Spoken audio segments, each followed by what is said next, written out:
Oui, du coup, mais est-ce que je dois faire 2 séries par exo? Je dois faire 3 séries par exo? Je dois faire 4 séries par exo? Alors moi, en règle générale, je recommanderais pas vraiment de faire du 4 séries sur un seul exercice. Ça peut se faire. En fait, ce qu'il faut que tu voies, c'est que c'est ton volume par groupe musculaire qui va être plus important à prendre en compte. Tu vois ce que je veux dire?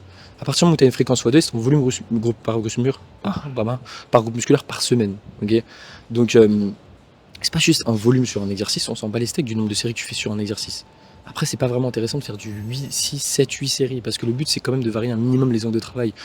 Donc l'important, c'est de faire un peu plus d'exercices pour moins de séries, tu vois. Comme ça, tu touches un peu à tout, tu vois. Bon, après, si tu vas pas faire une série comme moi, parce que moi, je suis un fou, mais tu peux très bien faire du 3 séries, par exemple, c'est pas déconnant, tu vois. 2, 3, 4, enfin, il n'y a pas vraiment de chiffres qu'il faut absolument que tu fasses, tu vois. Genre, encore une fois, ça va vraiment dépendre. En priorité, c'est ton nombre de séries dans ta séance, ok? Tu vois, tu vas pas aller au-dessus de 20 séries par contre. 20, 25, ça n'a aucun sens. Enfin, tu peux, si t'es débutant, c'est génial. Mais voilà, et en fonction de ça, après, tu vois combien d'exercices tu veux faire. Et si tu fais genre 4 exos, en fait, c'est compliqué, mais ouais, tu choisis le nombre d'exercices que tu veux faire, ok? Et tu te dis, ok, bon là, si je mets 2 séries, je vais avoir combien de séries dans ma séance? Moi, j'en vais avoir 8. Bah, ça peut le faire, ça va dépendre si t'es intermédiaire avancé. Mon là, c'est super dur à t'expliquer parce que il y a tellement de choix individuels à prendre en compte. Vous savez, c'est beau ce que je viens de dire.